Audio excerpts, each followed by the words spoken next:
The words of his mouth were smoother than butter, but war was in his heart. His words were softer than oil, yet they were drawn swords. Hello everybody and welcome. This is Kakana Zutupane here on the Advent Pod Essay, a timely voice indeed.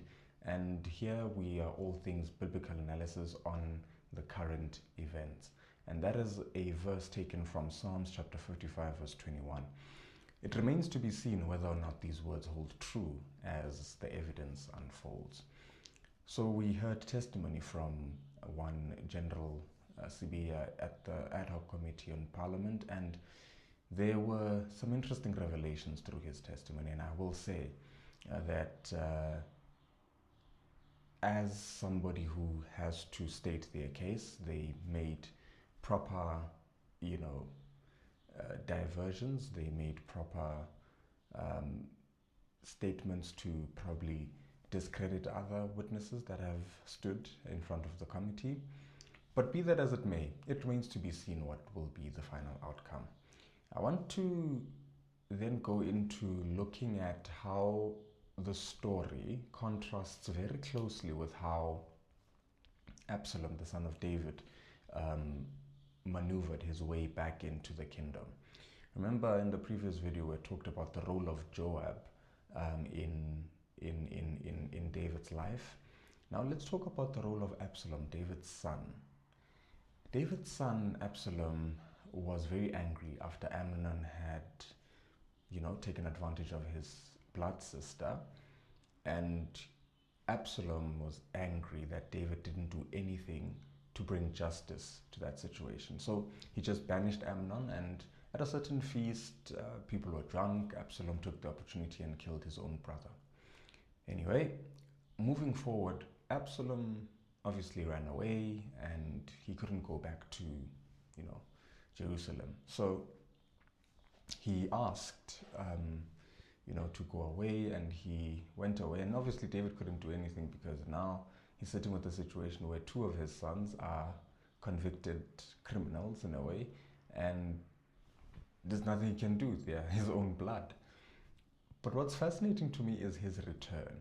Remember that the general mentioned that he was dismissed from the police force, and he then came back after several number of years. And the manner in which he was dismissed was unceremonious, and the manner in which he was reinstated was also not necessarily on the best of terms.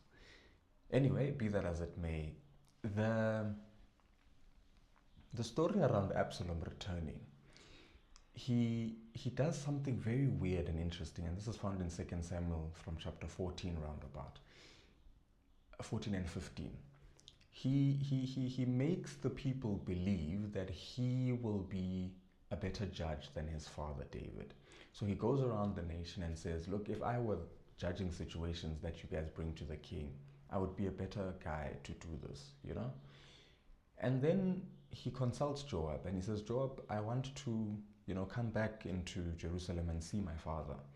And Joab says, okay, no, Mfanak, I'll organize for you. Don't worry. I will be your fixer. Yeah, don't worry. I will be your middleman informant. I will reveal top secret information to you. I will use deception techniques to make sure that you get what you want, right? I will tell you information about task teams. I'll tell you information about who's threatening your life. So Joab becomes that asset towards Absalom. And there are many private citizens who have suddenly become assets to our top generals, which is quite interesting. Anyway, be that as it may, Absalom then says to Joab, okay, we have a plan, shot. Joab then goes and finds a widow of Tekoa, the Bible says, and Joab influences this widow to share a testimony which was a lie, but the basis of it was true to who David was, meaning she was going to appeal to David's emotion for David to have compassion on his son and basically bring him back. Right, so what happens then is the widow of Tekoa goes before David and says, look, David, I am a widow, and she goes on this false testimony and she says, I'm a widow and I had 2 sons, and one killed the other. And now everyone wants the other one dead. But if the other one dies, I'm a widow. I won't have any inheritance, because in the Israelite community, obviously, women usually were not allowed to inherit much after, the male people in the family had died. So what happens is David hears this story and it appeals to his mercy and justice. David is very merciful, but he's also very just. And he says, okay, ma'am, don't worry. No one will hurt your child. If anyone tries to hurt them, bring them to me and I will deal with them personally, right? And then David further asks and says, who put you up to this? And the lady says, it is indeed Joab, your general, who put me up to this false testimony, right? And David says, it's okay, bring Joab. Joab comes in, and David says, okay, go fetch Absalom and tell him he can go straight to his house. He mustn't come and see me, but he can go straight to his house. David was still angry, of course. And so, okay, Absalom enjoys the privilege of going into his house, and he's worried, though, that he's not able to see the face of the king. There are some people who are worried that they are not able to make their own representations about the version of events in this country that we all want to hear, but it's just not happening for them. Some people, I believe, might not even be called before this case is shut down. Anyway, we know that you love watching our content here on the Advent Port SA, and guess what? We enjoy delivering it to you. So why wouldn't you take the time to subscribe? You can do it right now. And maybe share the video with somebody, and obviously like and comment. Please, man. We want to grow this channel. We want to grow it with you. So let's do it right now. Asish. Absalom is then worried, like he wants his side of the story to be heard, so much so that he calls Joab again and he says, Joab, look, I've been here for a while now. My father hasn't wanted to see me. What's going on? So Joab says, hey, I don't know, bro. I really don't know. Cheeky, we find that Absalom is busy there outside and burning barley, burning the resources of Jerusalem, destroying everything, literally burning the wheat, burning the barley, in order to get his father's attention. This is telling, because what you realize is Absalom trying to get his father's attention through civil unrest is kind of the language that South Africans have been led to believe is the correct language to approach matters. We've seen civil unrest in a lot of instances where the society is not happy with what either the government or the president has been doing, or things like that. And so it begs to reason, why is it that Absalom would seek attention through civil unrest? And apparently he gets the audience. And now let me tell you, this is my fear. My fear is that through, number one, the deceptive, emotional, manipulative tactics in, relaying the version of events from the parties that are implicated, it might be that we end up with nothing. That's the one possibility. The other possibility is that we might face something that looks like a civil unrest, where the resources of the country are basically plundered because of the magnanimity of the situation, where if something were to happen to any one of these either implicated or witnesses, the country could literally burn. Yeah, the country could literally burn, but I'm not a doomsayer. I just want to say, for encouragement, that it is important that when we look into these matters of politics with the lens of faith, of course, it's important to realize that while we may have our own beliefs and positions about where we stand on a certain matter, objectivity is crucial. But objectivity being crucial means that even the implicated must be objectively cross-examined, as well as the witnesses or the complainants of the case. The challenge we have in South Africa is that we choose who is going to win way before most of the story is heard.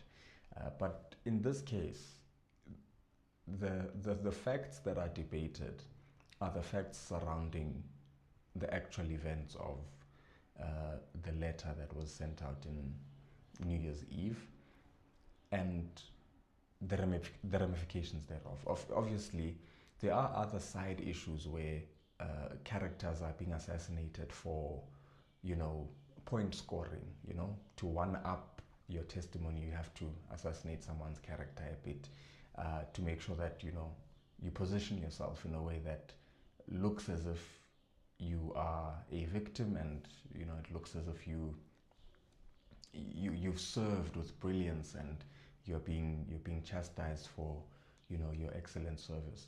So these are some of the things.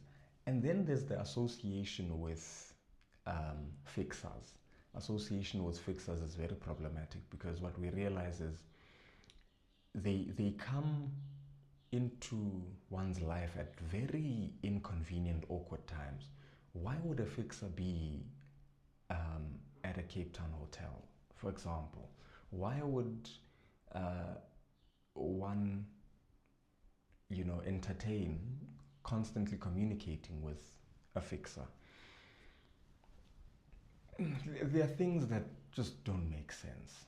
And if we were to take the implicated first, I think this case would have gone nowhere. But be that as it may, there is hope.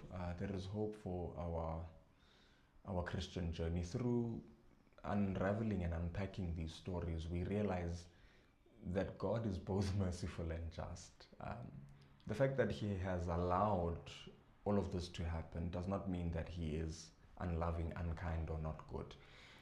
And there was a brilliant question asked of me recently to say, if God is good, then why are we seeing so much evil happening? Well, the reason why you believe evil should not exist if there's a God who is good, it means you would rather put your trust in a God who can solve evil than not to put your trust in anyone and hope for the best. I hope I'm making sense to somebody. It's better to believe in a God who you assume is good, and you assume He has the power to change the current status quo. If He has the power to do it and He doesn't do it, it's better to remain with the one who has the power than to remain with nothing, right?